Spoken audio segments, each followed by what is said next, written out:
जब कभी आपको लगे ना कि बहुत कुछ जानना शुरू हो गया हूँ, तो समझें कि बस अब आप पे ना इल्म का दरवाज़ा बंद होना शुरू हो गया। जिसने आपको साहिब औलाद बनाया है, उसने आपकी क्या ड्यूटी लगाई है, ये भी आपको जानना ज़रूरी है। इल्म है ही ला इल्म का नाम जी। तो क्या कहते हैं, अबूर है लेकिन समंदर बहुत गहरे हैं अभी। मेरे प्यारे अल्लाह मियाँ, ये कैसा दस्तूर है, उसकी कोठी शहर के अंदर, मेरी शहर से दूर है? तो एक दिन कहती हैं, एक तो इस घर में सुकून नहीं है। तो कहते मैंने उनको अपनी मदर इन लॉ को कहा कि जब तक आप नहीं होती ना तो बड़ा सुकून होता है, आपके आने से चला जाता है। कि जो वालिदैन की ड्यूटी है, वो ड्यूटी अगर वो अपनी पूरी करें, तो मेरा नहीं ख्याल कि औलाद को ज़्यादा डिस्टर्बेंस होगी अपने वालिदैन से कम्युनिकेट करने में। कि पैगाम सबा लाएगी गुलजार नबी से, आया है बुलावा मुझे दरबार नबी से। अस्सलाम वालेकुम, कैसे हैं आप? सब ठीक हैं, फिट हैं? नई वीडियो के साथ आपकी खिदमत में हाजिर हूं। एक दफ़ा फिर मैं मौजूद हूं अपनी फेवरेट पर्सनालिटी साहबजादा काशिफ महमूद साहब के साथ। अस्सलाम वालेकुम। वालेकुम अस्सलाम। क्या हाल जी डॉक्टर साहब, ठीक हैं? अल्हम्दुलिल्लाह, शुक्र अल्हम्दुलिल्लाह। दिन ब दिन माशाल्लाह। लोगों की तादाद बढ़ती जा रही है, लिसनर्स की, सुनने वालों की, और डिमांड भी बढ़ती जा रही है। तो पब्लिक अल्हम्दुलिल्लाह डिमांड पे जी, फिर हाजिर है अल्हम्दुलिल्लाह। जी, अल्हम्दुलिल्लाह।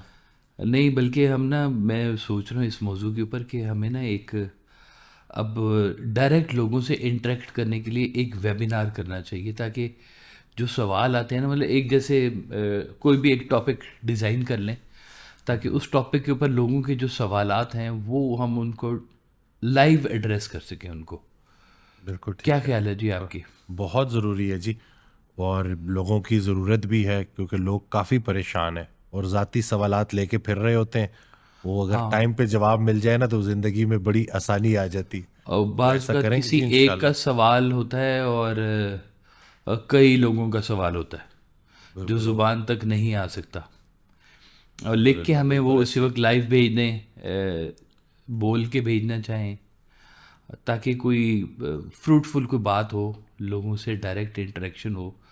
बिल्कुल और वो जो लाइव एक है ना, जैसे हम बैठ के लाइव कर रहे होते हैं कि नहीं, वो लाइव की और कैफियत होती है जी, ज़रा बातचीत की। बिल्कुल हाँ। बिल्कुल ऐसी है जी, बिल्कुल। और वो यानी कि टॉपिक तो हो लेकिन उसके साथ जो क्वेश्चन आंसर का जो है ना उसका ज़्यादा अफेक्ट होता है। तो ये जो वेबिनार है ये होना चाहिए जी। सरकार वैसा बड़ा इसको पसंद करते थे, मकालमा इसको कहते हैं ना, कि दो लोगों की या 10 लोगों के दरमियान में कोई गुफ्तगू इधर से उधर आए, कोई सवाल हो, कोई जवाब हो, ताकि पॉइंट्स खुलें, लोगों के भी खुले, हमारे भी खुल बिल्कुल जाएंगे, ऐसे खैर है है। जी। तो जो कुछ हाँ, ये ना ऐसी चीज़ है कि जब कभी आपको लगे ना कि बहुत कुछ जानना शुरू हो गया हूँ, तो समझें कि बस अब आप पे ना इल्म का दरवाज़ा बंद होना शुरू हो गया है। अल्लाह अकबर, इल्म है ही ला इल्म का नाम जी। हाय हाय। हाँ, ओ हो, बिल्कुल। ये तो आखिरी सांस तक इसका दरवाज़ा खुला रहना चाहिए कि जी, आमीन आमीन। लेकिन अभी बहुत कुछ जानना है, बहुत, इससे बहुत कुछ ज़्यादा जानना भी बाकी है। शक जी। तो सरकार के एक शेर ये है पंजाबी का कि ऐन अबूर ज़रूर सानू, पर समंदर डूंगे। सरकार कहते हैं अबूर है लेकिन समंदर बहुत गहरे हैं अभी। हाँ हाँ हाँ हाँ, वाह वाह वाह, सुभान अल्लाह। हाँ। तो वो तो उस्ताद इल्म देखते हैं नहीं जी देता, इंशाल्लाह। इल्म की प्यास देता है। इल्म की प्यास देता है, बिल्कुल ठीक है। अल्हम्दुलिल्लाह। आज अभी टॉपिक की तरफ आते हैं, और ये जो टॉपिक हमें जो है रिकमेंड किया गया है नौजवान आने मिल्लत, कि वो ये अच्छा कहते जी। हैं कि आपने वालदैन के हुकूक के ऊपर तो, और वालदैन की जो फर्मा बरदारी है जो कि इंतहाई ज़रूरी है, उसके ऊपर तो आपने बड़ा कंटेंट अपलोड कर दिया। लेकिन बाज़ औक़ात वालदैन अपने उस जो उनकी, जो अल्लाह ने एक, जो उनको एक ज़िम्मेदारी दी है, तो उसका कहीं ना कहीं उसमें ना हद से तजावज़ कर जाते हैं, और जी जिससे हाँ। फिर वाल जो बच्चे हैं ना उनके वो जो हक है ना उनसे वो महरूम कर दिए जाते हैं। तो आज का टॉपिक यही है कि वालदैन को कहाँ तक बच्चों के ऊपर कंट्रोल करना है, कहाँ तक उनको इख्तियार है, कहाँ तक वो इख्तियार नहीं रखते। हाँ, बिल्कुल ठीक बात है जी। असल में जो वालदैन की ड्यूटीज़ हैं वो औलाद के हकूक़ हैं, सुभान अल्लाह। वो हक उनको मिलना चाहिए, बिल्कुल। बेशक, तो अल्हम्दुलिल्लाह, वाह। पहली बात तो ये कि जिसने आपको साहिब औलाद बनाया है, उसने आपकी क्या ड्यूटी लगाई है, ये भी आपको जानना ज़रूरी है। बिल्कुल। कई लोग इसे इग्नोरेंट है कि देखें, अल्लाह ताला ही पैदा फरमाने वाला है, आना जाना यहाँ पे उसके हुक्म के साथ है। तो अल्लाह ने, कुरान ने, हदीस मुबारक ने, कोई ऐसा टॉपिक है नहीं जो छोड़ा हो। सुभान अल्लाह, बेशक। अब बाकी आज की ज़ुबान में आजकल के जो नौजवान हैं, कहते हैं वो जेनजीज के बाद अल्फ़ा अल्फ़ा शुरू हो गया है, अल्फ़ा है ना जी। बिल्कुल। तो वो जेनजीज के सवाल जो हैं वो बड़े ज़रा कि जी नहीं, आपको नहीं समझ में आएगी बाबा, आप रहने दें हैं। तो ये जो है ना, माँ बाप को भी साथ के साथ अपने आप को ज़रा अपग्रेड करना होगा। वालदैन 2.0 से 2.1 पे जाना पड़ेगा उनको। बिल्कुल। तो ये वक्त का ऐसा धारा है कि आप, जैसे सरकार वैसा साहब कहते थे ना कि अपनी औलाद को तालीम दो जदीद ताकि वो रिस्क कमा सकें, और दीन दो कदीम ताकि बर्बाद ना हो। अल्लाह। तो अब जब आप उनको औलाद देते हैं, औलाद को वो देते हैं, नई तालीम देते हैं, नए स्कूल, इंग्लिश स्कूल, उसके सवाल, उसके एटमॉस्फेयर बिल्कुल और है। वहाँ पे उनकी इंटरेक्शन जिन लोगों से हो रही है, वहाँ पे और मामला चल रहे हैं। लम्स के पढ़े हुए बच्चे या बहुत ही हाई फाई इदारों के बड़े जो पढ़े हुए बच्चे हैं, उनके मामला बिल्कुल और तरह से हैं, उनकी प्रॉब्लम भी और तरह से। इसलिए कहा जाता है कि वालिदैन अपने दौर का इल्म ना दें, उन्हें जदीद दौर का इल्म दें। तो मुझे याद है हमें ना ड्रामा देखने की इजाज़त होती थी टीवी। इस वक्त वो अकेला पीटीवी होता था, या काफ़ी देर के बाद वो एक चैनल शुरू हुआ था, उसका नाम था एनटीएम। अब तो खैर भरमार है ना कि क्या देखें क्या ना देखें, बहुत वुसअत आ गई हुई है चैनल्स के दरमियान में भी। तो हालांकि ड्रामा हमारी डोमेन नहीं होती थी, हमें उससे ज़्यादा शौक होता था वो जो बच्चों के प्रोग्राम्स आते हैं, कार्टून्स आते हैं, जो 4 बजे टीवी शुरू होता था, और तलावत के बाद, नात के बाद जो है ना, वो बच्चों का प्रोग्राम कोई ना कोई आया करता था। अंकल सरगम आते थे, कार्टून नेटवर्क टाइप कुछ चीज़ आती थी, तो वो था हमारा शौक। लेकिन ड्रामा हमें दिखाया जाता था, इसलिए कि आप कहते थे कि बच्चे जो है ना वो कहीं पर जब स्कूल में बात करें तो हमारी औलाद ऐसे मुंह उठा के ना देख रही हो कि हैं ये क्या कह रहे हैं, क्या बात ये है कौन कर सी रहे हैं, दुनिया बिल्कुल। की बात कर रहे हैं। अपडेटेड रहे बच्चे, अंकल सरगम याद करा दिया आपने। है ना। अंकल सर क्या बात है जी, हैगा क्या हैगा बात होता था ना जी। अल्लाह अकबर। हाय हाय। मेरे प्यारे अल्लाह मियाँ, ये कैसा दस्तूर है, उसकी कोठी शहर के अंदर, मेरी शहर से दूर है? हाँ हाँ हाँ। कैसे कैसे नुक्ते बताया करता था जी वो। वो मासी मुसीबतें भी होती थी। मासी मुसीबतें भी होती थी, बिल्कुल होती थी। हाय हाय हाय। तो ये आज के बच्चों को नहीं पता, अब इनके बड़े और तरह के जो है ना वो कैरेक्टर्स हैं। चलो जो भी है ठीक है, हम भी देखते हैं कि यार किधर जा रहे हैं बच्चे, क्या देख रहे हैं, नज़र उस पर रखते हैं और देखने भी देते हैं, ताकि जदीद चीज़ों से, नए लोगों से जो आइडियाज़ आ रहे हैं उसके साथ कोऑप कर सकें बच्चे हमारे। अच्छा, अब होता ये है कि देखें, जो इस्लाम ने जो शरह बताई है, जो अहकामात दिए हैं, जो सरकार दो आलम सल्लल्लाहु अलैहि वसल्लम ने जो अहकामात दिए हैं, जो हदीस मुबारक है, जो उन्होंने सुन्नत करके दिखाई है, उनके सहाबा कराम से जो बातें चलती आ रही हैं, आप ये देखें कि वो कैसा दौर था कि अगर उस वक्त ये अहकामात ना आते तो आज हम कहाँ पर होते। और हम आज के तनाजुर में खड़े होकर जब उन अहकामात को देखते हैं ना, तो सम टाइम हम उसको वो करते हैं, क्वेश्चन करते हैं।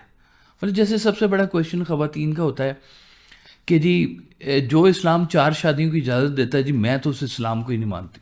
अल्लाह अकबर जी, बिल्कुल। बड़े सुन रखा है बड़ी ना जी जगह पे, आपने, है बिल्कुल, ना? बड़ा बड़ा बड़ा सुन रखा है, कॉमनली है, अल्लाह माफी। बड़ा कॉमनली है। हालांकि ये 4 शादियां 1 से 4 करने वाली बात नहीं है, 40 से 4 पे लाए हैं।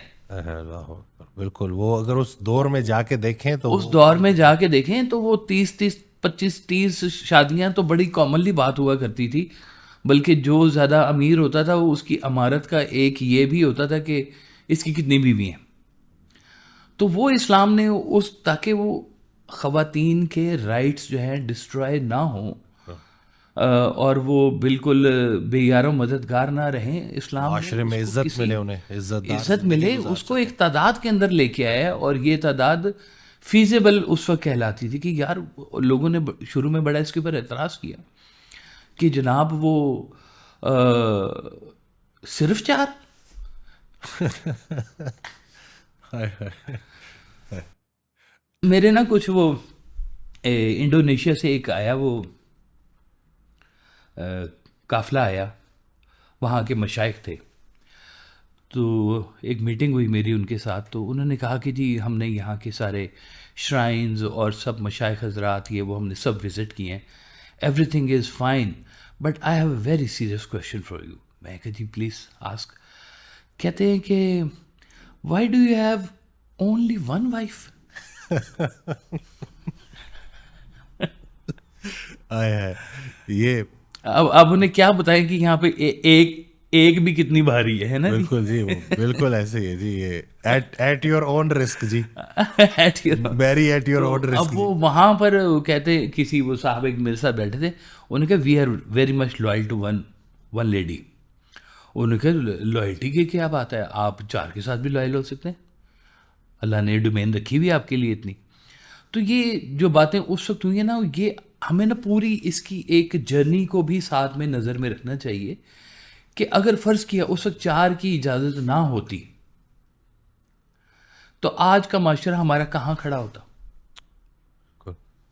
समझ रहे मेरी बात? बिल्कुल अब इसी तरह से वो दौर ऐसा था कि कहा जाता है कि बेटी को बर्दाश्त नहीं किया जाता था और बेटियां पैदा होते ही उनको कत्ल कर दिया जाता था।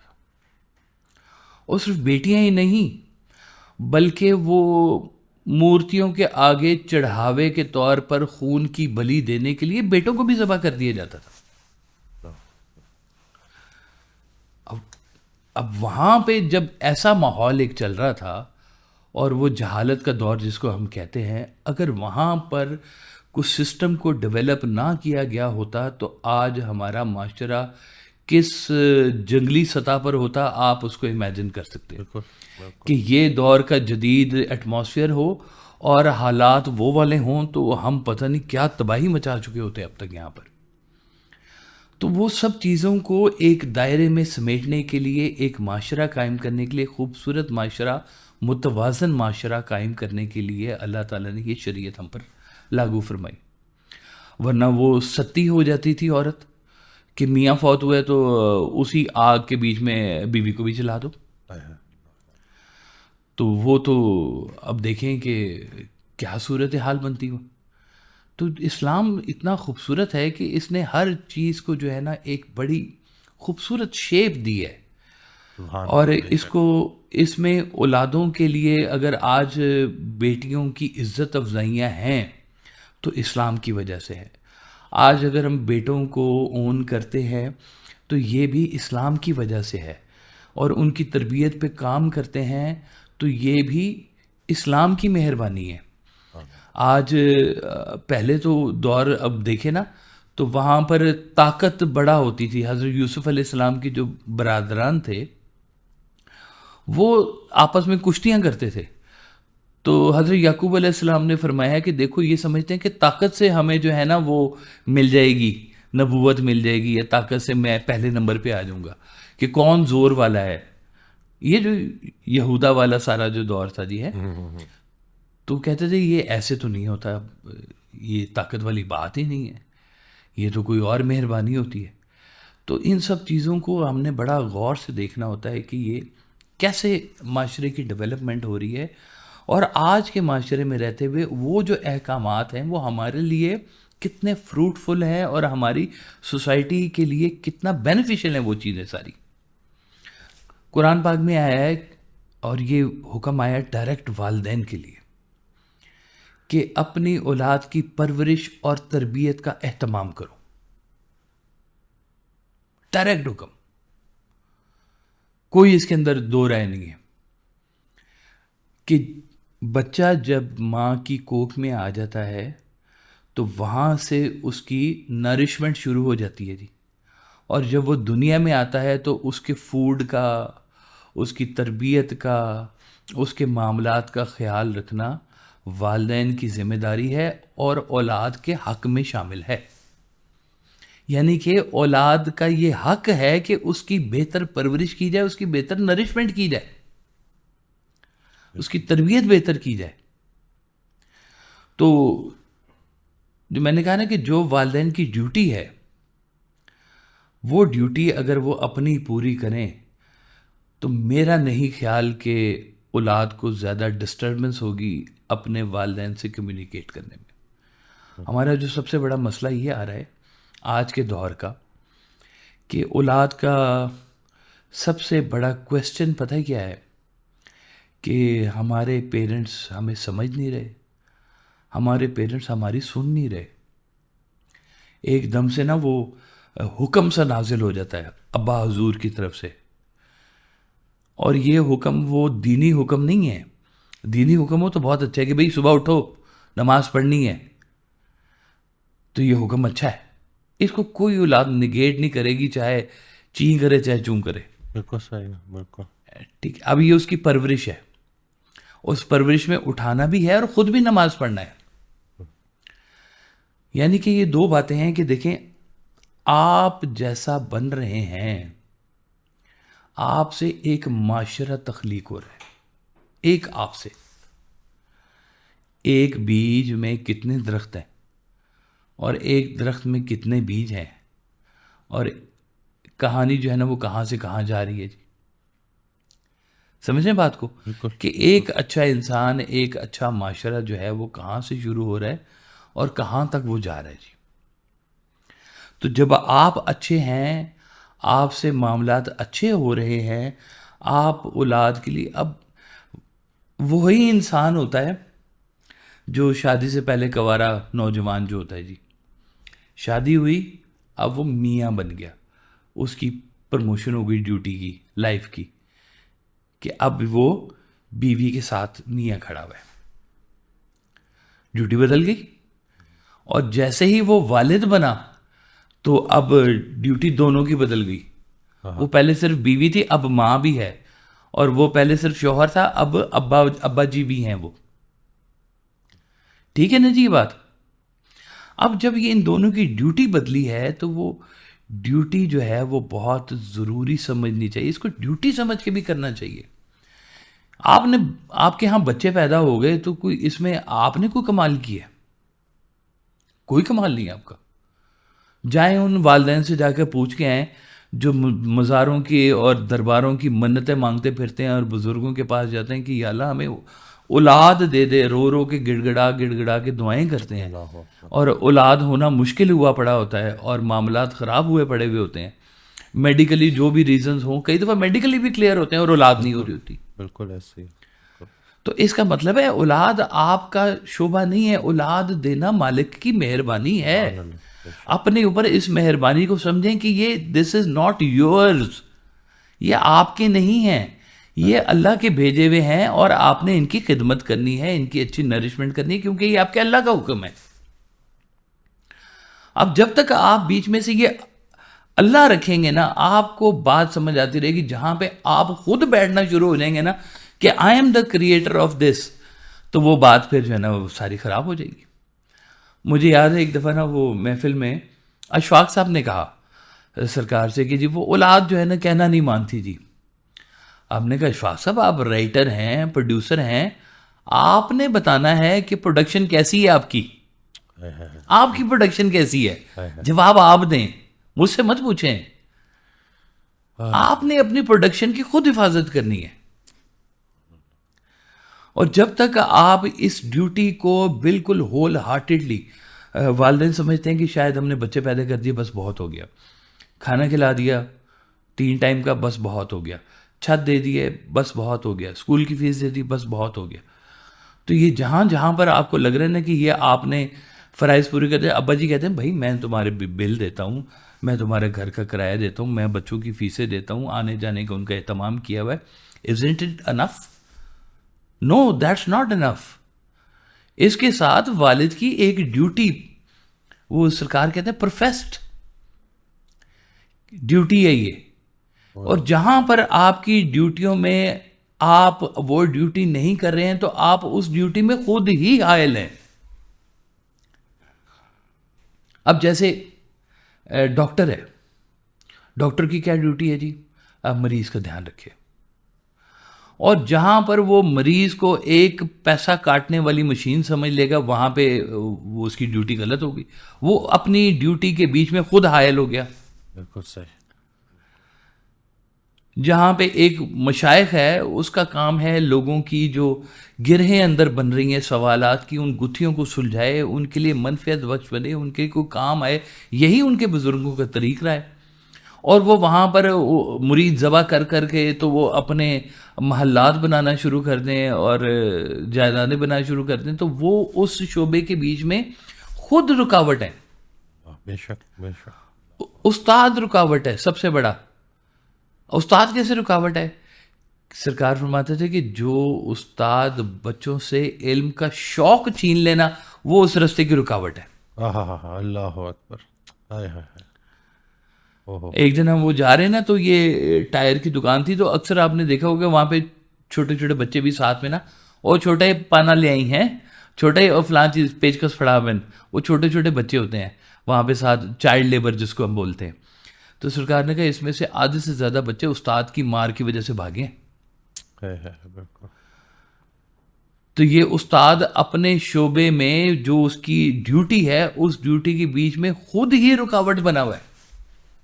अक्सर वालिदैन जो है वो अपनी अना की आवाज़ को अल्लाह की आवाज़ कहने लगते हैं ना, तो वो अपनी अना की आवाज़ पे भी तो चल रहे होते हैं ना, अपने गुस्से बिल्कुल चल में रहे और होते हैं, उसमें, और औलाद बिल्कुल चल बेचारी रहे होते हैं। परेशान। हाँ जी। अब मैं आपको क्या बताऊं जी, एक दफ़ा का वाक़या है। मेरे एक बच्चा था जी, तो वो आया मेरे पास कि जी मैं ना अपनी वालदा को ना लेके तो अपने वालिद से अलहदा हो गया। मैंने कहा भाई ऐसा क्यों किया तुमने, अपने वालिद को क्यों छोड़ा? कहते जी बचपन से ना मार खाते आ रहे हैं, बचपन से, और अल्लाह ने अब मुझे थोड़ी सी हैसियत दी है कि मैं अलहदा किराए पे घर ले सकता हूँ, तो मैं वालदा को लेके अलहदा हो गया। मैं कहा क्यों, अभी भी क्यों हुआ, क्या हुआ है साथ? उसने कहा थी वालिद ने वालदा को मार मार के हाथ तोड़ दिए। हाय अल्लाह अकबर। हाय। तो कहते जी हमसे ये जुल्म नहीं देखा जाता जो वालिद करते हैं हमारी वालदा के साथ सलूक। मैंने कहा वालदा आप चले मेरे साथ, तो वो लेके निकल गया। अब अकेला वालिद बीमार पड़ा रहे, जो मर्जी करता रहे। सरकार फरमाते थे कि अगर तुम्हारी औलाद ही मुंतशिर हो गई तो तुम्हारी जमा शुदा कामयाबियां सारी बेकार हैं। बेशक बेशक। कि तुम्हारी औलाद ही मुंतशिर होगी, क्या तुमने जिंदगी में कमाया? पैसा ही कमा लिया लो। कई तो पैसा भी नहीं कमा रहे, अना ही कमा रहे हैं सिर्फ, ना ही कमा रहे हैं। बिल्कुल। और कुछ नहीं कर रहे वो। तो अना कमाने वाले को ये बात समझनी है जी, अना के आगे फिर गढ़े आते हैं। अपनी औलाद को अल्लाह का इनाम समझ के उसकी खिदमत करो। वो बुढ़ापे का सहारा बनाने के लिए मत करो, बुढ़ापे में भी तुम्हारा सहारा अल्लाह ही है। सुभान अल्लाह। वाह। ये जो वालिदैन बच्चों की शादियां नहीं ना कर रहे कि जी हमारी बेटी बहुत कमाने वाली है तो घर में पैसे आ रहे हैं, या बेटा हमारा कमाने वाला है वो बीवी लेके अलहदा हो गया है तो अब हमारा कैसे चलेगा, ये क्या नहीं चलेगा, और हमने तो बड़ा खर्चा किया इसके ऊपर, ये किया वो किया। वो जिस अल्लाह ने तुम्हें पहले खर्चा दिया वो अल्लाह तुम्हें अब नहीं पाल सकता? कैसी बातें करते हो? ये भी एक किस्म का शिर्क है। औलाद शिर्क की जगह पे खड़ी होगी उसके लिए। तो वालिदैन को ये बात बड़ी गौर से सोचने वाली है कि ये जो अल्लाह ताला ने हमें ये जो एक ड्यूटी दी है, duty, this is your duty, कि आप अपनी औलाद की परवरिश करें। मैं आपको बताऊं, सरकार वाहिद साहब ने ना जी बचपन से लेकर आखिरी सांस तक कभी आपने मुझे ना मारा नहीं। मुझे, मैं बॉय बहुत, यानी कि बॉय के तौर पे हम लोग थोड़े से ज़रा होते हैं एग्रेसिव टाइप के, और गुस्सा करने वाले, और दरमियान से रास्ते चोरियां करने वाले, और टाइम दे के ना टाइम पे आने वाले। अब बेटियां तो वैसे ही बड़ी मासूम होती हैं माशाल्लाह, घर में रहती हैं, बेटियों के मामलात ही वो तो वैसे ही बहुत प्यार के काबिल होती हैं बेटियां। तो बेटे के तौर पर भी कभी नहीं मारा, तो बेटी को तो खैर सोचा ही नहीं ना जा सकता। लेकिन दूसरी तरफ ये डर ज़रूर रखा है कि गलत सही की पहचान करवाने के बाद अगर मैं गलत कर रहा हूं तो वो उस गलत करने के ऊपर मुझे डर होना चाहिए। हम लोग ना वो डर बिठाने के लिए मार कुटाई तक करते हैं जी। मैं नहीं करता अल्हम्दुलिल्लाह, लेकिन वालिदैन करते हैं कि बचपन में लगाई होती ना इसको चार चपेड़े तो इंसान का बच्चा बन के फिर रहा होता। मुझे जब बच्चे थे ना, अभी तो खैर माशाल्लाह बड़े हो गए, यूनिवर्सिटी लेवल पे आ गए हुए हैं, अब तो they are kind of my friends. मैं उनसे गपशप लगाता हूँ, उनकी डेली डेली बेस की प्रॉब्लम्स वो सुन रहा होता हूँ, उसको किस तरह से हल कर रहा होता हूँ, जो सोशल इश्यूज आ रहे हैं उसके ऊपर हम लोग कोई ना कोई बात करते हैं। तो ये जब छोटे थे ना तो और बहुत ज़्यादा अग्रेसिव और ऐसे ना हाथों से निकल रहे थे कि माँ ने ना हैंड्स अप कर दिए कि भाई मेरे बस से बाहर है, इनको आप संभालें। मेरे पास ना एक बैट पड़ा हुआ था, बैट। मैं गया उस कमरे में और मैंने जाके ज़मीन के ऊपर बैट मारा जोर का और बैट टूट गया। बस दैट वाज द डे। साइल खामोशी, लंबी खामोशी जिसको बोलते हैं ना। अच्छा वो जैसे भी है, आप वो डर एक दफ़ा बस बिठा दें, मारे ना, मारना ज़रूरी नहीं होता हर एक को, वो तो फिर लेकिन आगे से बगावत जन्म देती है ना, उस मार बगावत से जन्म लेती है। बिल्कुल सही कह रहे थी। वो क्या है, सरकार का बड़ा खूबसूरत फिक्रा कि ताकत नफ़रत पैदा करती है, नफ़रत बगावत पैदा करती है और बगावत ताकत को तोड़ देती है। अल्लाह अकबर, बिल्कुल। ये चाहे वालिदैन की शक्ल में ही हो ये वाह फिक्रा। वाह वाह, वालदैन भी सुन ले ये। सुन लें जी कि अगर ऐसे करेंगे, ताकत का जोर जमाएंगे उनके ऊपर, तो खराबी आ जाएगी। ये बच्चे एक दौर में लास्ट जी 2-3 मंथ्स में ना ये मैंने देखा है, एक चीज़ जो है वो रिपीट हो रही है कि ख़वातीन, चेहरे मुख्तलिफ हैं लेकिन जो है बात यही रिपीट हो रही होती है कि जो सास हैं, जो हमारे जो सासू माँ है, सासू माँ, वो कभी शक्ल का ताना दे रही होती है बहू को, कभी कद का ताना दे रही होती है, कभी रंगत का ताना दे रही होती है। तो लो दसो, ये यानी कि ये ये औलाद के साथ आप इतना बड़ा जुल्म करते हैं ना कि आप अपने बच्चों को कंपेयर करते हैं बचपन में ही। ओ फलानी फूफो का बेटा देखा है और वो तो इतने नंबर लेके आ रहा है। ओ भाई बस कर दो, कंपेयर करना, हर एक का एक जैसा नसीब नहीं है, उसका नसीब अपना है। मैं कैसे कह दूं कि आर्टिस्ट बहुत अच्छा मैथमेटिशियन भी हो सकता है, या मैथमेटिशियन बहुत बड़ा जो है वो जियोलॉजी वाला भी हो सकता है, या जूलॉजी वाला भी हो सकता है। हर शोबा, हर चीज़ अलग अलग हर एक के लिए बने हुए हैं। शेक्सपियर से कहो कि मियाँ बताओ हाँ ज़रा इंजन के अंदर कितने वॉल्व होते हैं, तो वो कहेगा यार ये क्या बातें कर रहे हो तुम मेरे साथ, मेरे शोबे की बात करो ना, कोई आओ ज़रा ड्रामे पे, ज़रा ज़िंदगी पे बात करो, कोई तुम्हें भी लगे पता कि क्या होती है बात।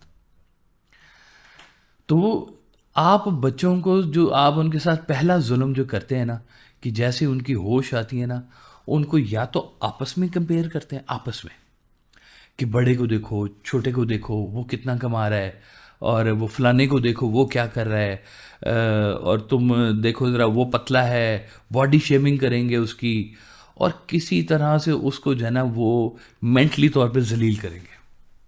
बड़ा जुल्म है बच्चों के साथ, ये बच्चों की साइकोलॉजी के साथ बहुत बड़ा जुल्म है कि आप बच्चों को क्यों कंपेयर कर रहे हैं। उसका अपना नसीब है, अपनी वारदात है। मेरे माशाल्लाह 3 बेटे हैं जी, तीनों बेटों के अलग अलग मामलात हैं। जो जिसका जो नसीब है वो उसको मिल जाएगा, मैं क्यों टेंशन इतनी लूँ भाई। मेरा काम है उनकी अच्छी परवरिश करना, उनको राइट रॉन्ग सिखाना ज़िंदगी के अंदर, उनको खिलाओ पिलाओ, उनका राइट रॉन्ग ठीक करो, और ख़बरदार उनको किसी दूसरे के साथ कंपेयर मत करो।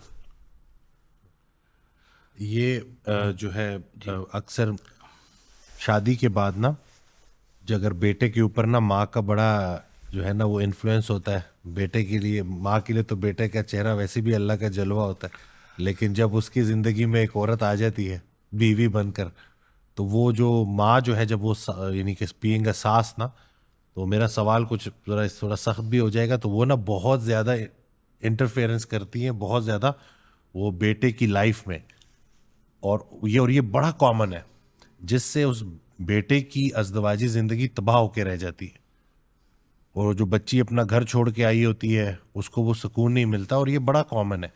अब पता नहीं, शायद वो उनकी मदर ने अपनी जवानी में कुछ ऐसे वाक़यात देखे होंगे, या उनको वो मोहब्बत तवज्जो नहीं मिली होगी, तो उसी चीज़ को आगे कंटिन्यू कर रहे होते हैं। और बीच में फिर वो जो बेटा होता है ना, वो चूंकि माँ की अदब एहतराम अपनी जगह पे, तो वो बेटा भी चुप रहता है, बीवी के हक में बात नहीं करता, तो वो बीवी के लिए ना बड़ा अजियतनाक होता है ये पूरा मंजर। तो वो क्या देखें, करे? वो ये ना हम पहले भी एक दफ़े इस पे बात कर चुके हैं कि माँ माँ है, सास सास है, बिल्कुल पक्की बात। बेटी बेटी है, बहू बहू है। दोनों को इनकी प्लेस ही दे देना तो बहुत है। मत उनको अपग्रेड करके बेटी बनाए, मत उसको अपग्रेड करके माँ बनाए। नहीं है माँ, नहीं है वो बेटी, लेकिन ये इसकी अपनी जो पोजीशनिंग है एज अ बहू, एज अ सास, एज अ नंद, ये बहुत बेहतरीन पोजीशंस है। इनको इसी पे मेंटेन कर लें, बहुत है। तो बस वो यही है कि अपनी अंदर से कहीं वो एक छुपी हुई होती है कि मेरा कहना मानने वाला बेटा ऐसे कैसे हो गया, मेरे अलावा किसी का और का कहना मानना शुरू चुरा चुरा के ले गया। चुरा के ले हाँ गया। हाँ। वो मेरे एक जानने वाले थे, उन्होंने बड़ी मज़े की ना एक वो मिसाल सुनाई। वो कहते हैं बहुएं ले गई पूत,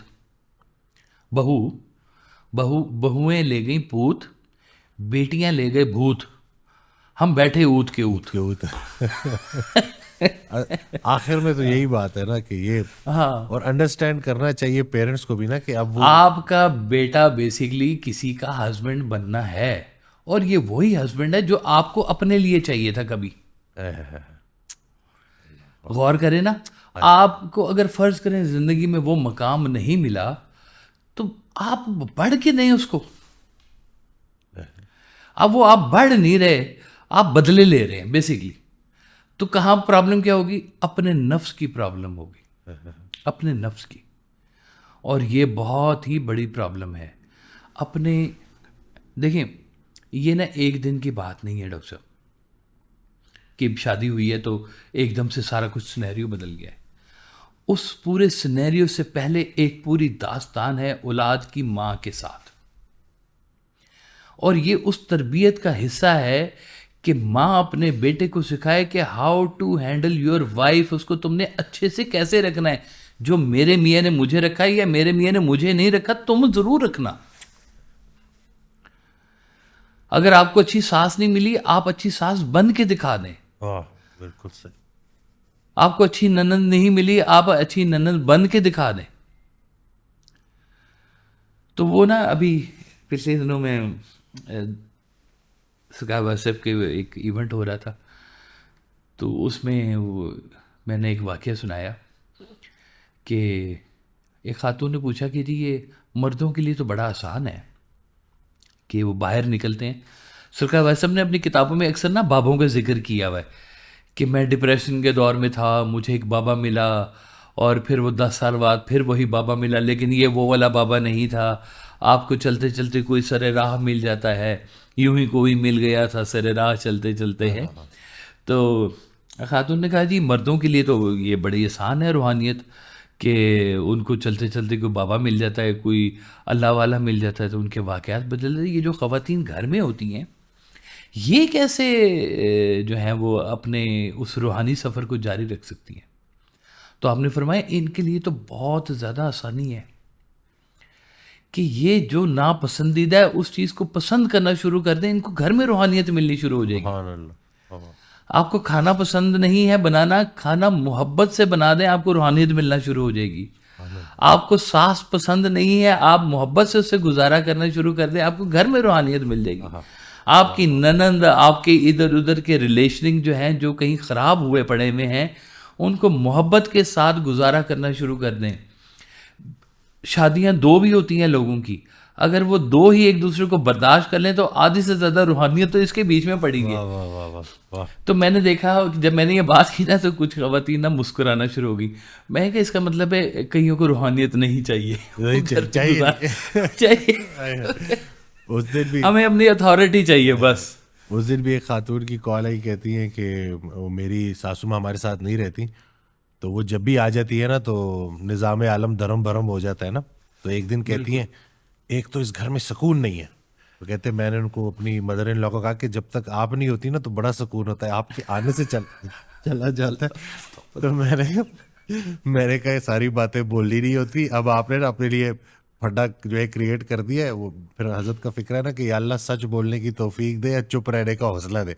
तो मैंने कहा अब चुप चुप रहना रहा भी कर। बड़ा ज़रूरी है, चुप रहना भी बड़ा ज़रूरी है जी। और मामलात को जो है ना वो हमारी बाहर भी कुछ बेटियां होती है, उनका जी वो सास हमारी आती है तो घर के अंदर ना वो ऐसे एकदम से पूरा निज़ाम ही बदल जाता है। और फिर उनको मिलने के लिए जो लोग आ रहे हैं, जो कभी भी नहीं आए हो तो वो भी आ रहे हैं, और बहुत ही डिफरेंट सारा सिनेरियो बन जाता है। तो मैंने कहा बस इसमें गुजारा करना ये तुम्हारे लिए बहुत बड़ी रूहानियत है, गुजर जाओ इसके बीच में से। गुजरना ही है तो हाँ गुजारा ही तो गुजर करना जाओ, है यार। हाँ गुजारा ही तो करना है जी। सास छोड़े मियाँ ही हर वक्त एक जैसा नहीं होता, मियाँ के साथ भी तो गुजारा कर ही लेती है ना। बिल्कुल ऐसे ही है जी। और दूसरे नंबर पे ये बात बड़ी ज़रूरी है समझने वाली कि अ, हर चीज़ के पीछे ना कोई अल्लाह का एक अमर भी चल रहा होता है। उस अमर के साथ रहना, उस अमर को पहचानना, जैसे आपका मियाँ आपके लिए अमर है, जैसे आपकी औलाद आपके लिए एक अमर है, वैसे आपकी ज़िंदगी भी अल्लाह की तरफ से एक अमर है। वो आपको नशेब व फराज से अगर गुजारा है तो उस हालत में भी आपने अपने अल्लाह से डिस्कनेक्ट नहीं होना। और डिस्कनेक्ट होने का मतलब ये होता है कि जब आप लोगों के गिले करना शुरू कर दें। वाह, सरकार फरमाते थे कि अल्लाह का गिला लोगों से मत करो, लोगों का गिला अल्लाह से मत करो, तुम्हें सुकून मिल जाएगा। सुभान अल्लाह, वाह। अल्लाह का गिला क्या है? ओ मेरी तो किस्मत ही है। हाय हाय अल्लाहू अकबर। हाय हाय हाय। और लिखने वाले ने क्या लिख दिए मेरे लिए है। तो ये अल्लाह का गिला जो लोगों से कर रहे हैं ना उनको सुकून नहीं मिलेगा, या जो लोगों का गिला अल्लाह से कर रहे हैं, या अल्लाह ये किस तरह का तूने मुझे रिलेशंस दे दिए हैं, ये मेरे लिए क्या तूने अजाब डाल दिए। तो ये उसमें से बहादुरी से गुजरना बहुत बड़ा काम है। और औलाद की जो है ना जी, ये जो नरिशमेंट वाला जो दौर है, एक दफ़ा वो हज़रत उमर फ़ारूक के पास ना एक शख्स आया और उसने कहा कि जी मेरी औलाद मेरा मेरा बेटा मेरा कहना नहीं मानता। हज़रत उमर फ़ारूक गेट शॉक्ड, ये कौन सी बेटा है, ये कौन सी औलाद है कि जो कहना नहीं मानता। आजकल तो ये घर घर की कहानी बनी हुई है ना, वो कहता है जी वो मेरा बेटा कहने नहीं मानता। उसने कहा केड़ी गल है, मेरा भी नहीं मानता, खैर जाने तो कोई बात नहीं है। हाँ, वो बंदा गया ना डॉक्टर के पास, डॉक्टर को जाके कहता है जी वो डॉक्टर साहब मेरे ना मैं चलता हूँ तो मेरे घुटने में दर्द होती है। वो ने कहा, डॉक्टर ने कहा मेरे बैठे में दर्द हो रही है, मैं क्या करूँ। आजकल तो ये कॉमन है। हाय हाय हाय। हाँ, बेटा तो कहना नहीं वो मानता है। बेटा कहना नहीं मानता जी। उनको बुलाओ इसके बेटे को। बेटे को बुलाया तो बेटे को हज़रत उमर फारूक ने डांटा कि तू अपने बाप की कहना नहीं मानता। उसने कहा जी मेरे खिलाफ जो शिकायत हो रही है बिल्कुल ठीक है, मैं नहीं मानता। हज़रत उमर फारूक इसके ऊपर एक दफ़ा फिर शौक हो गए कि भाई एक तो गलत काम कर रहा है और इतनी दीदा दिलेरी से कन्फेस भी कर रहा है कि मैं नहीं मानता जी। तो उन्होंने कहा तुम्हें पता नहीं है कि तुम्हारे वालिदैन के तुम पर कितने हकूक़ है। उसने कहा जी ये वालिदैन के हकूक़ सारे बताते हैं, पहले मुझे औलाद के हकूक़ बताएं, औलाद के क्या हकूक़ है। उन्होंने कहा जी बिल्कुल हैं, औलाद के हकूक़ हैं। औलाद के हकूक़ ये हैं कि उसकी पैदाइश के ऊपर सबसे पहले उसका एक अच्छा सा नाम रखे, बा मतलब बा मानी, और उसके नाम को कभी बिगाड़े मत। ये औलाद का हक है अपने वालिदैन के ऊपर सुभान अल्लाह। कि अपने बच्चों का अच्छा सा खूबसूरत सा नाम रखें, बामाने हो, और ये नाम उसका उसकी ज़िंदगी में कभी बिगाड़े मत। उसको पिंकी चिंटू और गबलू करके नाम ना लें उसके, उसका जो ओरिजिनल नाम है वो मोहब्बत में भी नाम मत बिगाड़ें जी, बिल्कुल मत बिगाड़ें। उसका नाम लें, बिल्कुल प्योर नाम लें उसका। पहला हक ये है औलाद का। उसके बाद औलाद का हक ये है कि औलाद की परवरिश का पूरा एहतमाम करें, उसको खिलाने पिलाने माशरे के अंदर छोड़ने तक वालदैन की ज़िम्मेदारी है। और तीसरी बात ये कि अपनी औलाद को दीनी तालीम मुकम्मल दे। सोच रहे हैं कि ये बिल्कुल। वालदैन की ड्यूटी है और ये औलाद का हक है। आनंद। औलाद को उस वक्त नहीं पता होता कि मेरे लिए क्या बेहतर है। हम बच्चे अभी छोटे छोटे बोलना शुरू करते हैं, यसरनुल कुरान उनको पढ़ाना शुरू करते हैं, अलिफ बा पा ता शुरू कर देते हैं। तो वो ये हमारा हक, हमारी ड्यूटी है कि हम अपने औलाद को कुरान पढ़ाएं, उनको नमाज सिखाएं, उनको रोज़ा सिखाएं, उनको दीनी बाकी अरकान बताएं, उनको बताएं क्या प्रायोरिटी है, अल्लाह क्या है, गलत क्या है, सही क्या है, दीन में इसकी क्या अहमियत है। ये सब बातें औलाद से वक्तन फ़वक्तन जैसे जैसे उनकी एज बड़ी हो, ये अपग्रेडेशन दीन की भी साथ साथ चलती जाए। ये औलाद का हक है। ये 3 हकूक़ तो बेसिक है, ये देने ही देने। तो बेटे ने कहा जी आपको पता है जी मेरा नाम जो है ना वो जोहल है, जाहिल जिसको बोल, जोहल है मेरा। कोई नाम रखता है अपने बेटे का ऐसा? क्यों रखा है इन्होंने मेरा नाम ऐसे? उन्होंने कहा जी दूसरी बात यह है कि इन्होंने परवरिश मेरी जो है ना वो बग़ैर तवज्जो के की है। ये अपनी कामों में मशगूल रहे, इनको पता नहीं कि मैं कैसे बड़ा हूँ, मेरे क्या ख्याल आते हैं, मेरे क्या मामलात हैं, मेरी तबीयत का ये इसे आगाह ही नहीं है। ये मेरे पे हुक्म सादर करना शुरू कर देते जैसे मैं इनका ज़र खरीद गुलाम हूँ। उनके तीसरे नंबर पे मेरी उम्र 19 साल हो गई है, मुझे आज तक दीनी तालीम का एक लफ्ज़ नहीं पता। हज़रत उमर फारूक ने बड़ा जलाल में आके बाप से कहा कि भाग जाए यहाँ से, खबरदार आइंदा इधर आया, पहले अपने औलाद के हकूक़ पूरे कर, फिर औलाद से कह कि ये तेरी ड्यूटी, अब तूने ये पूरे करने हैं। सुभान अल्लाह। वाह। हम अपनी औलाद को वो टाइम वो जगह ही नहीं दे रहे हैं जो उनका हक है। अब हक नहीं दे रहे, हक मांगने के ऊपर हमारा बड़ा फोकस है कि है हक है, वालिदैन को उफ तक ना कहो, ये ना कहो, वालिदैन की इज़्ज़त करो। और वालिदैन के हवाले से 600 से ज़्यादा कुरान की आयात और हदीसें मिलाएं तो इतने सारे उनके मकामात बनते हैं। लेकिन बेसिकली जिससे आप ये मकाम मांग रहे हैं उसको पहले वो चीज़ तो दें जो उसका राइट है। वो मैंने आपको एक दफ़ा बताया था ना, मेरे एक दोस्त है जी, वो उसका बेटा भी वो ना एलजीएस में पढ़ता था, मेरा बेटा भी एलजीएस में पढ़ा था उन दिनों।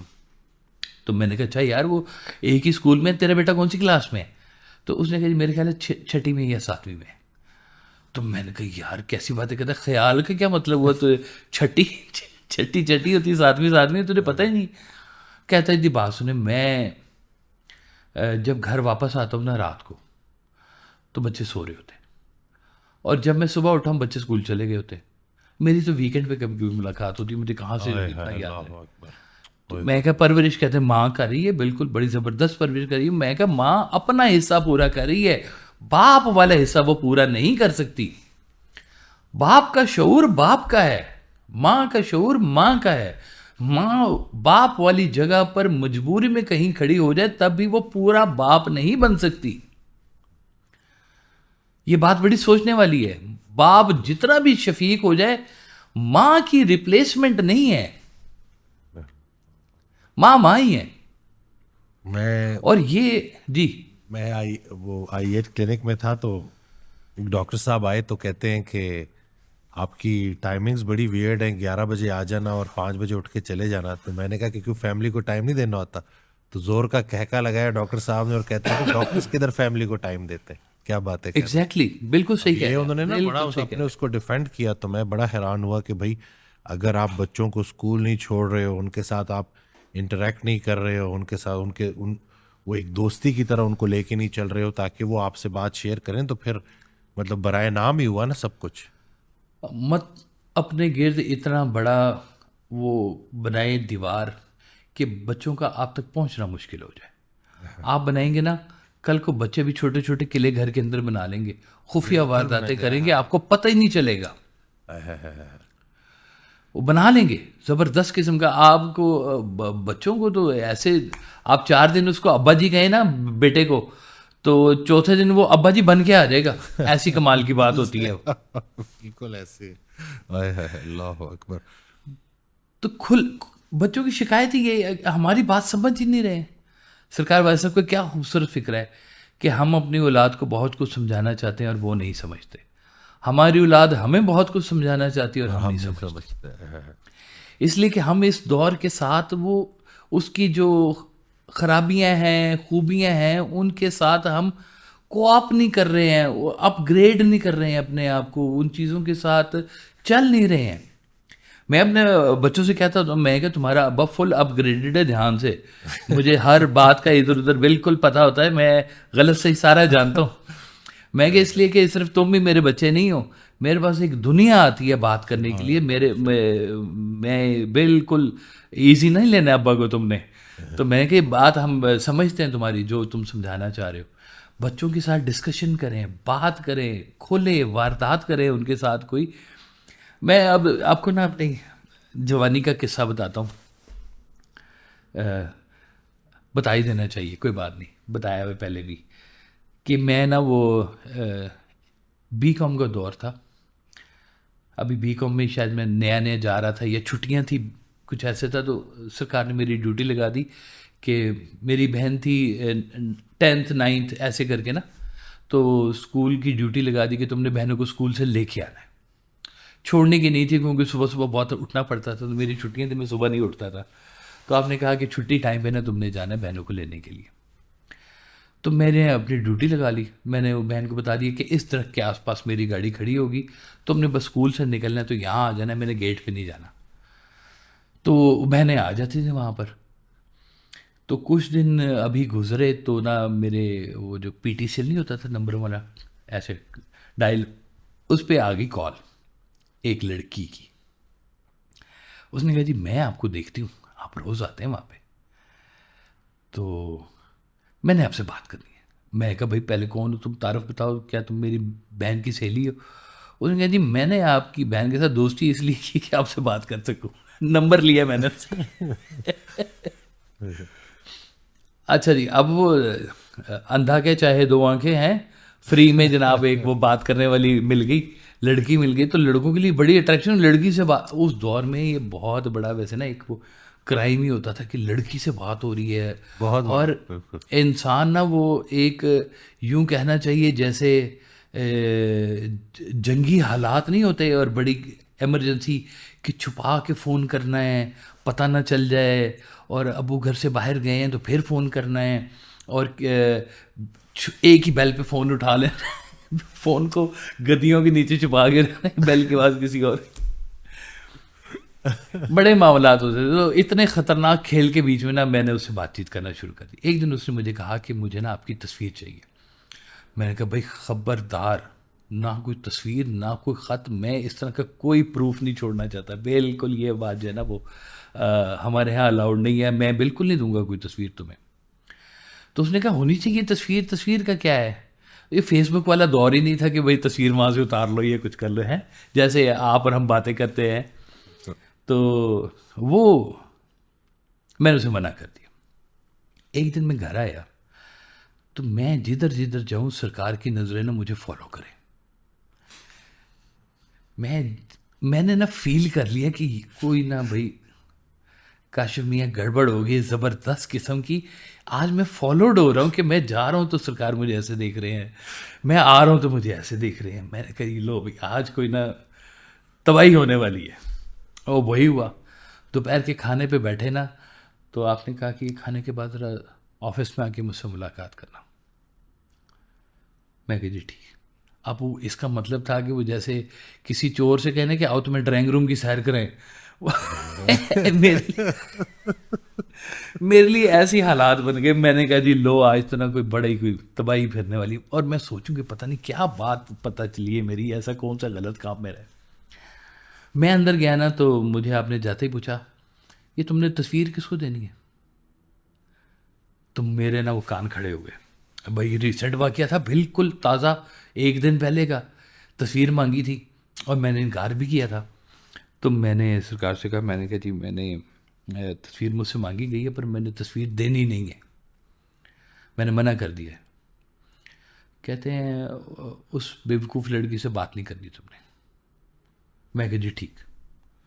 और मैं वो कबूल करके ना मैंने कहा भाई जान छुड़ाओ किसी तरह से, फंस जो गया हूँ मैं टॉपिक मौके पर ही, टॉपिक चेंज कर रहा हूँ। Cot red handed. तो मैंने कहा जी जी जैसे कहें जी ठीक है, नहीं बात करता। खूबसूरत बात यहाँ से शुरू होती है। तो आपने कहा वो पूछो तो सही क्यों नहीं बात करनी। This was new thing for me. एक दफ़ा मैं हिल गया कि ये मुझसे पूछा जा रहा है कि मैं अपने वाले से पूछूं कि बात क्यों नहीं करनी। हमारी तो जरूरत ही नहीं ना होती थी कि हम क्यों वाला कोई क्वेश्चन करें। आजकल के बच्चों के देखें ये क्वेश्चंस होते हैं क्यों वाले। उस दौर में ज़रा बच्चे ना थोड़े से शर्मो शर्मी रह जाते थे।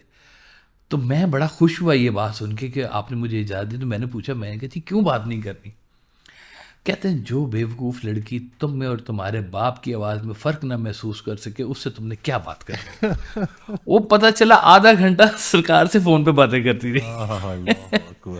अब ऐसे तो उसकी खुशकिस्मती मैं कहूँगा क्या ही बात है कि उसको भी आधा घंटा सरकार से बात करने का मौका मिल गया है। अल्लाह।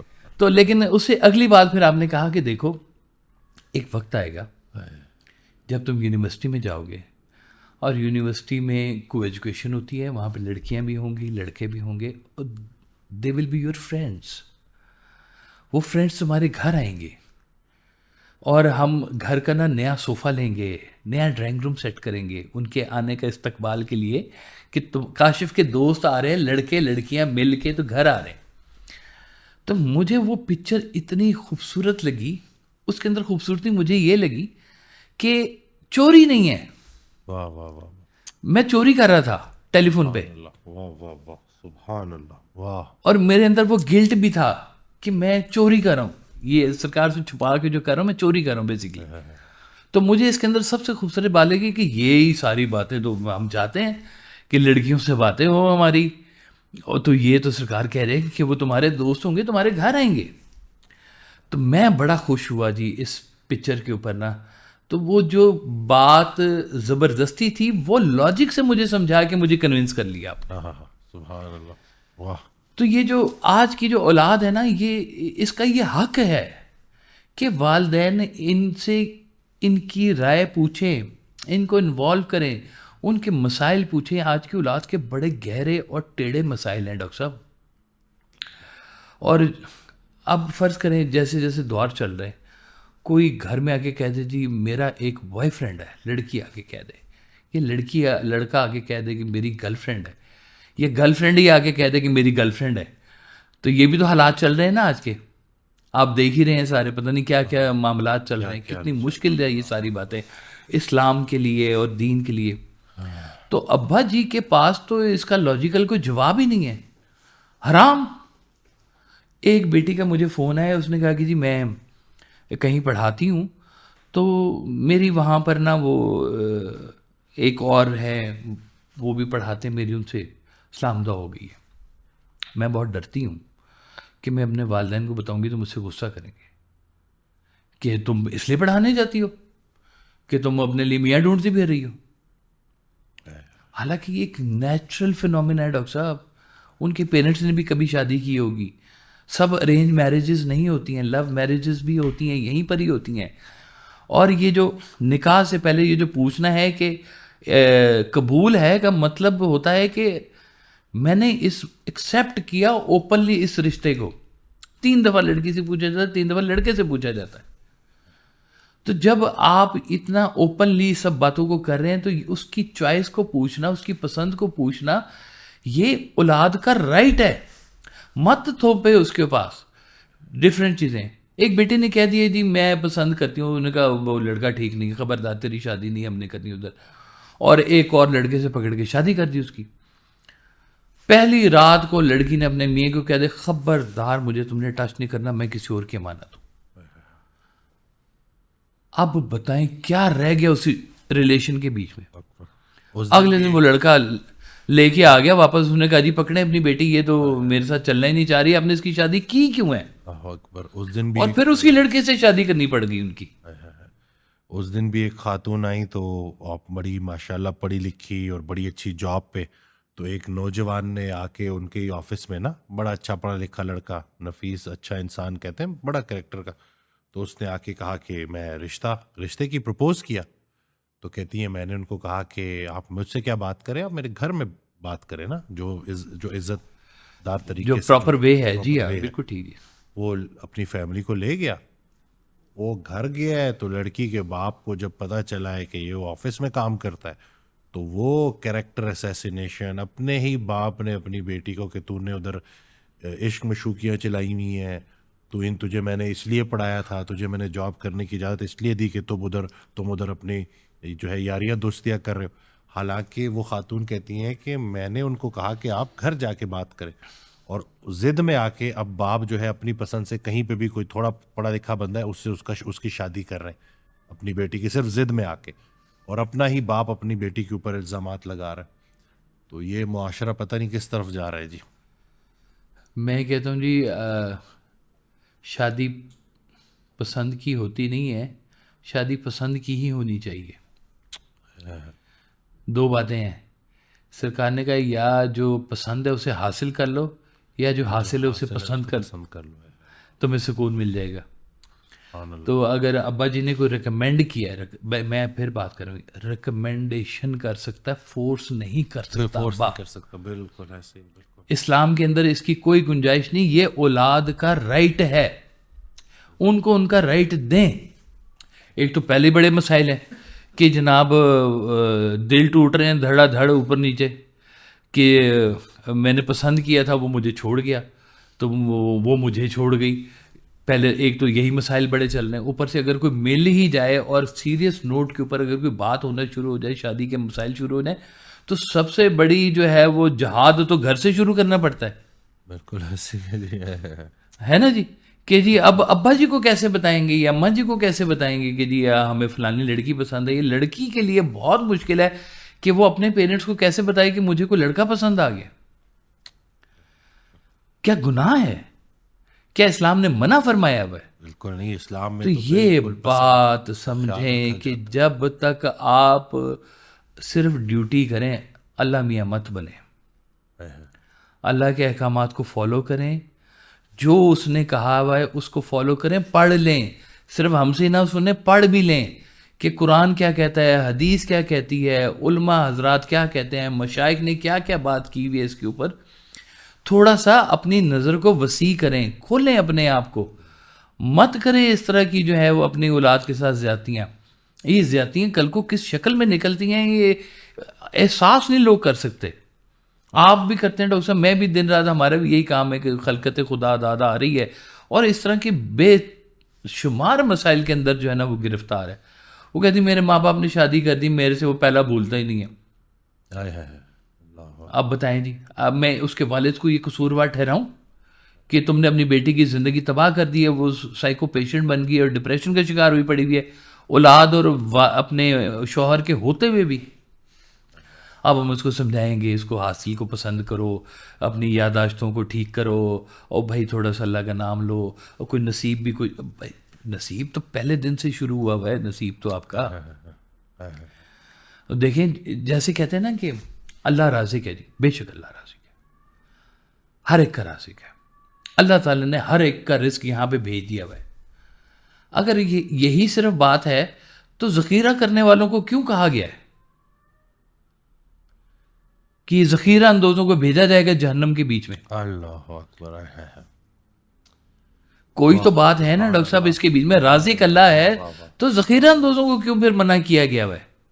जब हर चीज़ का मालिक है तो कानून क्यों बना के रखा हुआ है, जेलें क्यों बनाई हुई हैं? तो कोई तो सिस्टम इंसानों के ज़िम्मे भी डाला हुआ है ना अल्लाह ताला ने, कि मैंने तो भेजी है सबकी खुराक। मैं आपको बताऊं, आज बंद कर देना सारी मंडियां, सबके लिए एप्पल खुराक पड़ी हुई है। वाह वाह वाह। जब कोई अपने हक से ज्यादा ले रहा है तो वो किसी मजबूर का हक खा रहा है बेसिकली। तो ये बातें बड़ी समझने वाली हैं कि ठीक है नसीब है, लेकिन आपसे आपकी ड्यूटियों के बारे में पूछा जाएगा। मत करें ऐसा औलाद के साथ, अपनी उनकी बात समझने की कोशिश करें। एक टाइम आता है कि आपका जो बेटा है वो आपके बराबर खड़ा होता है। सरकार वाले साहब का शेर है कि पयामे मर्ग आएगा नवीद ज़िंदगी बनकर, मेरे कद के बराबर आ गया जिस दिन मेरा बेटा। तो आना जाना ही है जी, आपकी लेगेसी को औलाद ने लेके चलना है, आप उसे दोस्त ही नहीं बना रहे हैं, क्या कर रहे हैं आप। मुझे बचपन से सरकार वाले साहब ने ना वो मुझे समझा दिया कि दरबार होते हैं, मुझे नहीं पता था दरबार क्या होता है, मुझे नहीं पता था कि औलिया कराम क्या होते हैं, मुझे बिल्कुल अंदाजा नहीं। मुझे ये बात ज़रूर पता थी, ये मुझे लेके आए कोई अहम जगह है, ये मुझे ज़रूर पता था। तो ये बातें जो आप चाहते हैं आपकी लेगेसी आगे चले, ये बातें अपनी औलाद को शुरू दिन से को आप बताना भी शुरू करें, उनको साथ लेके जाया करें। मेरे दादा हुजूर मुझे जुमे वाले दिन जुमे के टाइम से तकरीबन को 1.5 घंटा पहले मस्जिद ले जाते थे। सफाई करनी, मुझे भी झाड़ू पकड़ा दी, तो तू भी सफाई कर। वज़ू खाना धोना, वॉशरूम में पानी मारना, सफ़े बिछाना, माइक लगा के तैयार करना, ये दादा अबू और मैं मिल के किया करते थे जी। और मुझे बड़ा खुशी होती थी ये काम करके दादा अबू के साथ कि वो मुझे लेके गए तो मैं कोई अच्छा काम करूं। मुझे नहीं पता था क्या अच्छा काम करूं, लेकिन मुझे ये ज़रूर फील थी कि this is a good thing. मेरी मस्जिद से मोहब्बत पैदा हो गई। और दादा अबू के विसाल के बाद ना उस दौर में होता था कि मस्जिद में ना जुमा से पहले ना नाते पढ़ी जाती थी जी, दुरूद व सलाम होता था। तो मैं भी थोड़ा सा ज़रा रखता था सिंगिंग अपने अंदर ना, तो मैंने वो एक नात थी नैरा नूर ने तैयार की हुई थी, मैंने वो सुनी कि पैगाम सबा लाएगी गुलजार नबी से, आया है बुलावा मुझे दरबार नबी से। हर आह गई अर्श पे ये आह की किस्मत, हर अश्क पे एक खुल्द है हर अश्क की कीमत, तोहफा ये मिला है मुझे दरबार नबी से, आया है बुलावा मुझे सरकार नबी से। तो ये मैंने वो नात जाके ना जी वो माइक पे पढ़ी, बड़ी पढ़ी लिखी सी नात थी हमारे यहाँ, तो वो बड़ी पंजाबी सी नातें पढ़ी जाती, मैंने उर्दू में ये नात पढ़ी बड़ी अच्छी आवाज़ के साथ। और मैं जब वापस आया तो सरकार ने मुझे बड़ा अप्रिशिएट किया, मैंने सुनी तुम्हारी नात हो, तुम तो बड़ा अच्छा पढ़ते हो, शाबाश। इतनी सी बात थी, मेरा आया छाती मेरी चौड़ी हो गई जी, सीना मेरा खुल गया कि मेरे वालिद ने मेरी तारीफ़ कर दी है जी इस काम। अपनी औलाद को मत कंपेयर करें, उनकी ख़राब बातें दूसरों के सामने मत शेयर करें, आपका ज़ाती मामला है उसको अपनी ज़ाती डील के साथ रखें। हम ये भी बड़ा करते हैं कि कोई फूफी खाला चाचा ताया आया पड़ा हो तो औलाद की बदखुइयाँ उसके सामने करना शुरू कर दी। आप औलाद को डिमोरलाइज कर रहे हैं। अब आप उसको इंजीनियर बनाना चाहते हैं, शौक उसका आर्ट का फंसा पड़ा हुआ है, मत धौंस डालें। ये औलाद का हक है कि वो जैसा चाहे अपने लिए प्रोफेशन चूज करे। देखें मैं वो उस दिन गया CSS एकेडमी में, तो पता चला कि ये साहब जो है ना ये तीसरी की चौथी जनरेशन में ये बने हैं जनाब, सेक्रेटरी बने हैं जी। इनकी 4 पिछली जो नस्लें हैं उनमें ये शोभा DMG ग्रुप का जी आ रहा है जी। तो फर्ज करें 5वीं के बीच में आ गया, उसने कहा जी मैंने सिंगर बनना है, अब्बा तो फौत ही हो बहुत ही हो जाएगा है कि हम इतने सारे जनाब DMG ग्रुप वाले और हुकूमत करने वाले, और तू सिंगर बनना चाह रहे, मरासी बनना चाह रहे। तो अब मौलवी का बेटा मरासी बनेगा तो ना बड़ा मुश्किल हो जाएगा ये। लेकिन आप किसी को रोक के पता नहीं क्या कर रहे हैं बीच में से। उस दिन भी वो एक नौजवान आया, तो बड़ी दूर से आया, तो वो मुझे ऐसे लग रहा था कि जैसे वो जो पॉडकास्ट में जो सारी बातें हैं ना वो सारी उसको हर्फ बहर्फ याद थी और याद हो रही है। मैं देख रहा हूँ जी लोग कमेंट भी करते हैं फलाने नंबर पर जो बात है ये मैंने पहले फलानी पॉडकास्ट में सुनी है आपकी। तो वो बोल ही जा रहा, तो मैं उसने फिर बताया कि उसके जो वालिद हैं उसको बचपन से गालियां देना मारना, तो वो कहते हैं कि मुझे तो कहीं भी वो मोहब्बत नहीं मिली थी। तो कहते हैं आपकी और साहिबजादा काशिफ महमूद साहब के साथ जो पॉडकास्ट है ना बस वही मेरी परवरिश कर रही है, तो वही मेरी ट्रेनिंग कर रही है। तो ये इतनी गहराई से लोग सुन रहे हैं अल्हम्दुलिल्लाह। और उसको इतनी वो बातें याद थी ना कि मैं इतना एंजॉय किया ना उसके साथ वो गुफ्तगू। हमें नहीं याद होती, मैं तो आपको बताया मैं खुद सुनता हूँ बाद में क्या कहा था मैंने, मुझे तो याद भी नहीं होता जी। बिल्कुल सही बात। ये तो एक फ़्लो में मेहरबानी है सरकार वाले साहब की कि चल रही है बात और खैर की बात पहुँच रही है। बहरहाल ये बड़ा गहरा टॉपिक है, चाहे इसी के ऊपर ही एक वेबिनार कर दें जी, कोई बात नहीं। ये जो इसी के औलाद और ऊपर यही वालदैन की जो डिसएग्रीमेंट जो इस वक्त हुआ पड़ा हुआ है ना, चाहे इसी के ऊपर ही एक वेबिनार कर दें, उनके लाइव क्वेश्चंस लें, लाइव उनको आंसर करेंगे इंशाल्लाह ताला। और हम भी सीखेंगे, वो भी सीखेंगे। कोई मौका बनाते हैं जी इसका। वालदैन तो और बहरहाल ये, औलाद, हाँ उसका जो हाँ। उन्वान है वो यही हो गया, वालदैन और औलाद, या अब औलाद बिल्कुल नहीं और औलाद। और या ये या वो नहीं, नहीं, दोनों। वर्सेस नहीं करना है ना, वर्सेस नहीं हाँ है ये खिलाफ नहीं करना एक दूसरे के। हमने इस बॉन्ड को ना मजबूत करना है डॉक्टर साहब। ये बड़ा प्यारा बॉन्ड है। वालदैन की खिदमत करना, औलाद सिर्फ ड्यूटी ना समझे, मोहब्बत से करे। हम ये चाहते हैं कि वालदैन और बच्चों के दरमियान में मोहब्बत पैदा हो। हमने पहले वालदैन को बड़ा हमने इज़्ज़त अफजाइयाँ दी हैं। हम चाहते हैं औलाद भी इज़्ज़त अफजाई ले, थोड़ी सी अपने वालदैन की इज़्ज़त अफजाई ले, उनके साथ एक दोस्ती बनाए, आपस में एक गुड रिलेशन बनाए। मैं एक साहब के पास गया तो मैं उनका ना जानता था कि वो थोड़े से मजहबी तौर पे कमज़ोर है। कुछ उनको ना पीने पिलाने का कुछ शौक़ था जी, ये बात मुझे पता थी। मेरे सामने कभी नहीं किया उन्होंने, लेकिन मैंने सुन रखा था। तो मैं उनके घर के बैठा हुआ था, तो उनका बेटा ना कहीं दूसरे शहर से आया और उसने आके अपने वालिद साहब के सामने घुटने टेक कर उनके हाथ को ऐसे पकड़ के बोसा दिया।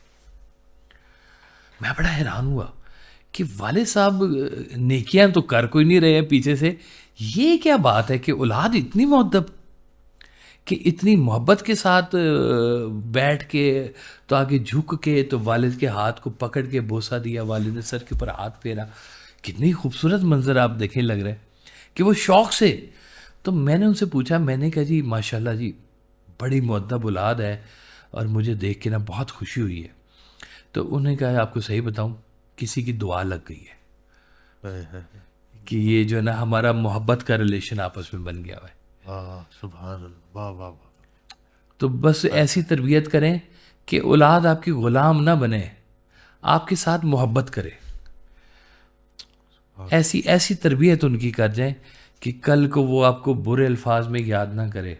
आप कहीं वो करेला ना बन जाएं, वो कीकर का दरख्त ना बन जाएं कि जिसके ऊपर औलाद की अंगूरों की बेल चढ़े और हर गुच्छे जो है ना वो ज़ख्मी होना शुरू हो जाए। अल्लाह अकबर है, सुभान तो अल्लाह। ज़ख्मी ना करें औलाद। अल्लाह ताला की तरफ से आपके ऊपर बड़ी मेहरबानी है औलाद। अल्लाह ताला की तरफ से आपके लिए इनाम है औलाद। जाके उन बे औलादों से पूछें जो अल्लाह से गिड़गिड़ा के दुआएं करते हैं और औलाद मांग रहे होते हैं और उनको औलाद नहीं हो रही होती। शुक्र अदा करें, अल्लाह ताला ने आपको इस पोस्ट के ऊपर लगाया है, इसका गलत इस्तेमाल मत करें। आपकी औलाद आपके लिए एक एसेट है, आपकी औलाद आपकी एक प्रोडक्ट है, आपकी औलाद आपका सरमाया है। इसकी हिफाजत करें खूबसूरती के साथ कि आपकी औलाद कल को आपके नाम के साथ अपना नाम लगाने में फ़ख्र महसूस करे। सुभान अल्लाह। और सदका जारिया है जी, औलाद सदका जारिया। औलाद सदका, आपने जब जाना है तो औलाद है जो सदका जारिया के तौर पे आपके लिए निजात का सबब बनेगा। कहते हैं या तो कोई नेक काम कर जाओ, मस्जिद के पंखे लगा जाओ, मस्जिद बना जाओ, या इल्म नाफ़े कर जाओ कि आपके इल्म से लोगों को आपके जाने के बाद भी नफ़ा होता जा रहा है, फ़ायदा हो रहा है, दीन फैल रहा है, तो वो भी है। और तीसरे नंबर पे है आपकी मुअद्दब औलाद, नेक औलाद जो आपके लिए सदका जारिया बनेगी जी, और आपके दर्जात में बख्शिश का सामान पैदा करेगी जी। बस ये हमारी दुआ है, बस और तो कुछ नहीं है। जज़ाकल्लाह खैर। मैं उम्मीद करता हूँ कि इस वीडियो से आपको बहुत कुछ सीखने को मिला होगा। दुआओं में याद रखिएगा, अपना बहुत ख्याल रखिएगा। अल्लाह हाफ़िज़।